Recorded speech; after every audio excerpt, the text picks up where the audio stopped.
Hey y'all, welcome back to Chatting with Beauty Spot. Thank you for coming. Today we will be discussing Married at First Sight, season 14, episodes 10 and 11. I couldn't get with y'all last week, had some visitors from out of town, and so we will get started. Now please don't forget to like, comment, subscribe, and hit the notification so you know when I post a new video. Now we'll start with episode 10. They're 3 weeks in. This is the episode where Dr. Viviana comes to meet up with all of the couples. It starts off with Lindsay complaining to her friend about sex. And she says it isn't intimate like he said that he wanted. And she wants him to step up the sex. So Mark the Shark is not sharking, according to Lindsay. Dr. V goes to visit Katina and Elijah. Elijah, of course, starts talking about the cooking and how she's not doing that and whatnot. And Dr. Viviana asked him, did you eat before you got married? As she should have. And Katina feels like he's beating up on her all the time. It makes her feel like she's not good enough. And Dr. Viviana told Elijah that his archaic ways were not going to allow him to keep a wife. Not just this wife, but any future wife he may have. So he finally comes around. He done walked the whole boulevard and finally came around and said what he really wants her to do is to open up and be vulnerable with him, because he feels like he's being that way with her. And that is scary to him. Yada, yada, yada.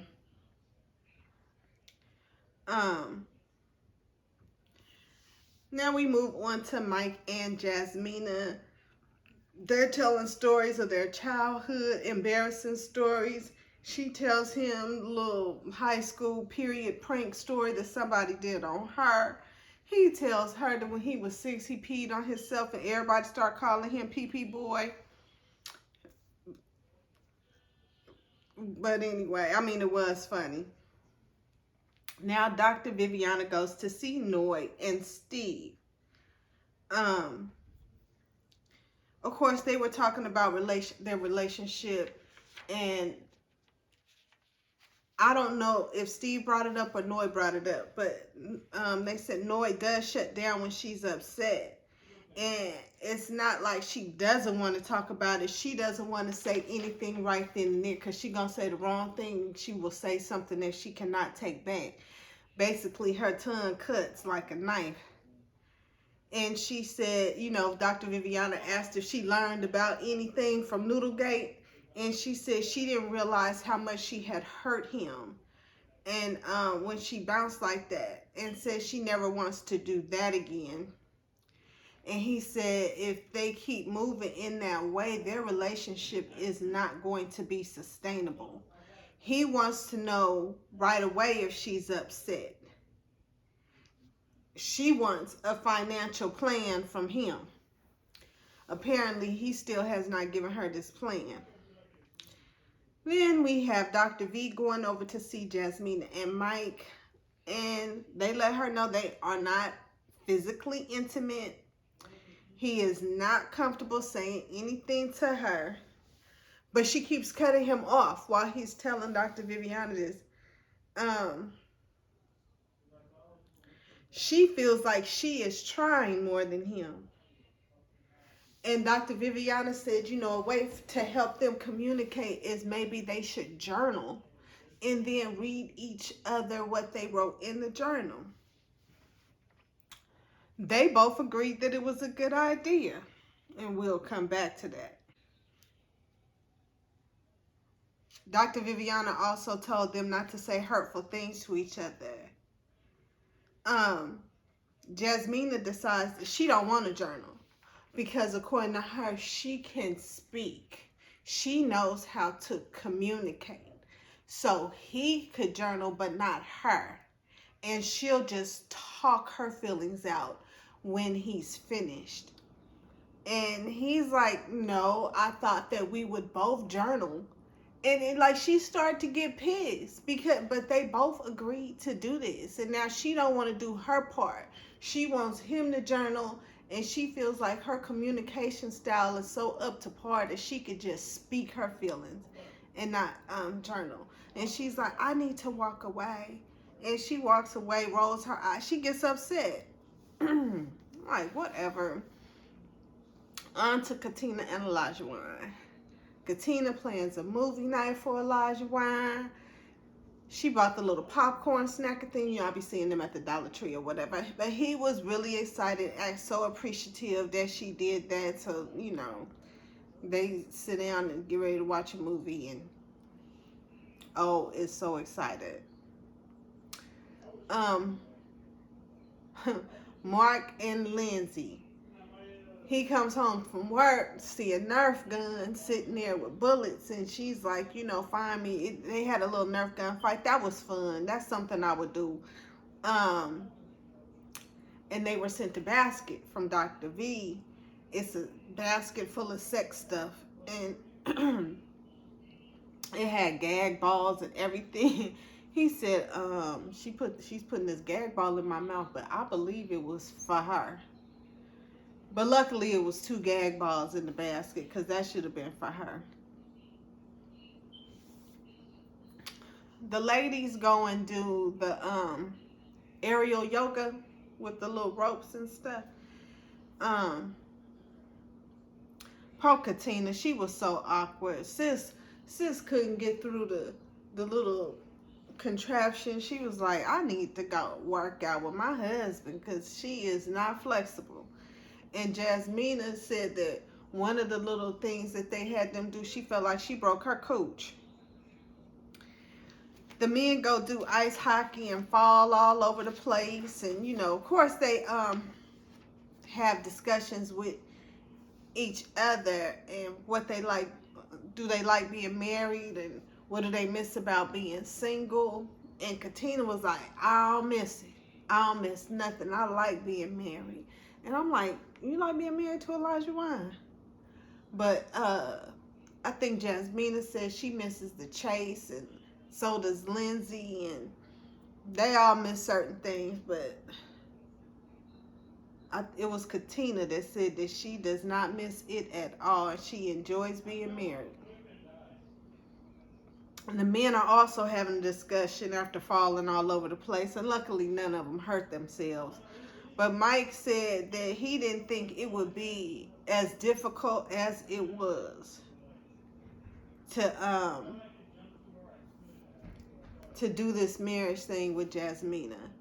They were all having troubles. They were all discussing all their issues. Then we move on to Mike and Jasmina. They go and do tantric yoga. Now let me say this. Every time a couple goes to do tantric yoga on Married at First Sight, it does not work for them. But this seems to have done a little trick with Mike and Jasmina. And they put on blindfolds to tell each other stuff that make it easier to tell each other stuff. And she lets him know that she has not been fully vulnerable with him. And he lets her know that he needs a safe space to be vulnerable. Noy and Steve, they're discussing their sexual fantasies. And Steve said that he wants them both to get in the shower and bathe each other. And she was like, you want to get in the shower and wash up? But to him, that was like his romantic fantasy. And she was like, okay. She said, I would like to have sex outdoors in a semi-public place. And he was cracking up. He was like, well, all right, we can make that happen. And we move back on to Michael and Jasmina. They think the yoga helped, and they are being more playful with each other. They're enjoying each other's company more. Katina and Elijah Wine, they get their sex box. And they set her up with like a dominatrix type outfit, and he was the submissive, and you know, she kissed him. He gave her a massage. She took a body shot. Um, and she asked to be carried to the bed, even though they ain't get it popping. Or at least they keep telling us that they ain't got it popping yet. And we move on to episode 11. This episode was all about the 1 month anniversaries. Steve goes out and plays basketball with his brother, and he's telling him about the trials and stuff that he's had with Noi and about Noodlegate, their little arguments that they have and whatnot. Mark is seen driving home from work, and his job told him that he can come back once filming was over. And he's trying to figure out how to tell Lindsay. And Lindsay tells him that he needs to take the time and find the right job. And he's saying that he wants to go to work right now. And she gets pissed at that. And she's like, you're just thinking about yourself. You're not thinking about the marriage. And everything has to be about Mark. And we're going to have children one day. You have to think about that. Girl, you already didn't like his job. You said that he just signed people up for gym memberships and only made $65,000 a year. This man wants to work. He don't want to be any more dependent on you, because all you're going to do is throw it up in his face. I took care of you for those weeks when you were off of work. That man wants to work right now. Leave him alone. Let's see.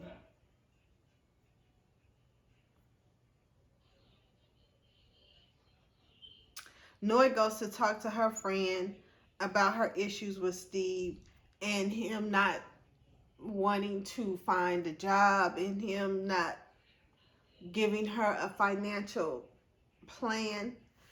But she says other than that issue, they get along great. He tells her he loves her all the time. He takes care of everything around the house. But her friend asked her, if today was decision day, what would you say? And Noi said, love is not everything. She want to know what's going up with them coins. Now, Mark meets Chris. We get to see Chris this episode. Mark meets Chris to shop for Lindsay's gift for their 1 month anniversary. And they talk about their issues. He said he does not love her, and she has said that she does not love him. And he goes off to buy her a plant and what do you call it? A crystal. Mike talks to his friend. His friend comes over to the house and they talk. And he said he's about to pull out all the romance for their 1 month anniversary. And if this does not connect them, nothing will. Because they are not connecting on any kind of romantic kind of level. Katina and Olajuwon take a gondola ride. And Poe Olajuwon, he was saying gondola. And she corrected him, but she said the wrong thing too. And I'm like, oh, Lord. And he kept saying gondola ride. And the man said, no, gondola. So he said ganja is something else. And he was like, I know. Because I know in previous episode, O was looking like he straight up was hitting the ganja. He looked high as hell. But Mark takes Lindsay to this very Lindsay kind of hiking, this little campsite with like a teepee and all this stuff. And Lindsay goes over there and lights a fire. And Mark steady blowing on it, talking about he making it bigger. That man was going to pass out. He kept blowing on that damn fire. Mike takes Jasmina to where they got married the first time, and he plans this romantic dinner. and lets them know, well, he had already told her what was going to happen, and that he wanted them to rewrite their vows and recite them to each other and recreate their wedding night, since they both said that that was like the best evening that they had with each other and they had such a good time. So they have the dinner. They're enjoying it. They recite their vows, which were very lovely, and I hope they both follow the vows. She said that she was not going to keep cutting him off, and that she was not going to be starting arguments. And Jasmina says she feels herself falling for him. And then they discuss where they are now, and they like it. Now Noi and Steve, they take a boat ride to eat sushi, and you know, he was being the tour guide. He was like, you know, when the Boston Tea Party was right here, and this is over there, and this is over there, and I was cracking up. But they start talking about, you know, what they want from each other, what they need from each other. And of course, she said that she needs a financial plan. And he said he has been making effort to have those discussions with her. He's not, I don't know if he has given her a plan or chose to give her a plan, but he's willing to discuss it.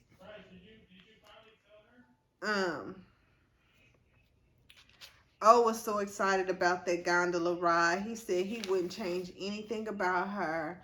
And they ready to go to bed. She asked for some pajamas, and he gives her some of his unstained shorts to wear. And then the next day, all the couples go have dinner together. Of course, Lindsay, she starts talking. I just remember, I wrote down Lindsay is throwing Mark under the bus again. She says something again that does not need to be said, but we all know that Lindsay does not know how to act in a group setting. Everybody's going around giving their speech, and Elijah, when we get to Katina, and she starts talking about how she's feeling him and all this other stuff, but they get to Elijah Wine, and he's like, I have something to say. He tells the table that he saw something that day on their way there that is making him question the marriage. Of course, Katina has no idea what he's talking about, and he was like, you want me to tell you? Because I'll tell you. She was like, no. You could tell me at home. Why you bring this up in front of the whole group? I have to get out my feelings. I have to get out my feelings. And she was like, if you have something to discuss, if I made you upset, that's something you need to talk to me about at home, not in front of the group. And I agree. And here come Lindsay jumping in. I just want to say, you know, Elijah Wan is a lot like me. And, but that bitch don't know what he talking about. And she just kept using the word bitch like her and Katina was cool. And they was cool on that level. I'm like, don't be calling her no B. It turned me all the way off. And if Katina and Elijah were not in this upset state with each other, I believe Katina would have cussed her all the way out, which she should have done. But anyway, when they get home, he's like, let me see your phone. And he goes to her phone and he shows her that she has a dating app on her phone. And she's like, that dating app has been on there. I don't even have a profile. It's been on my phone for years. I forgot it was on there. And he's like, you're married now. And if I had done that, you would be upset with me, wouldn't you? And she was like, yeah, but like, and he just kept cutting her off and cutting her off and yelling and yelling. And finally she was like, you know what? And she rolls her eyes. He's like, I don't know why you rolling your eyes. She said, because you're yelling at me and I'm tired of you yelling at me. And she's like, you know what? Take this mic off of me. She's like, I'm dead ass. Take this mic off of me. Y'all about to see the real Katina. And she's going off and slams the door on him. I don't know, but he was acting like a complete butt wide, acting like a complete butt, and just yelling. So if she can't get in no speech, they ain't gotta talk. If he can't yell, they ain't gotta talk. And like he wouldn't let her get her words out. He just straight up yelling at her. I don't know what his problem is. Now I know on the after party, her and Jasmina was saying that usually when O acts like that, he's contrite right after, and it apologizes for acting that way, which is why Jasmine has never gone off on him, because Katina is her girl and everything. And I'm just like, them all kinds of red flags, like flag on the play. You shouldn't have to get totally out of pocket. He took it too far. That could have been a simple discussion. That could have been a simple discussion. She could have deleted the app. She said she ain't used it for years. Hell, I have stuff on my phone that I have not used for years. You know, when you get a new phone and transfer everything over, here come the old apps. Here come your old contacts. It's folks in my phone. I don't even remember where I met them at. Ain't talked to them in years. So he was acting real stupid. And we will see how they come back from this, because I have a feeling they gonna stay together. They are gonna stay together. And whew. But anyway, that was the end of that episode, and we are all over. And y'all come back next week and I will update you on episode 12. Until then, peace.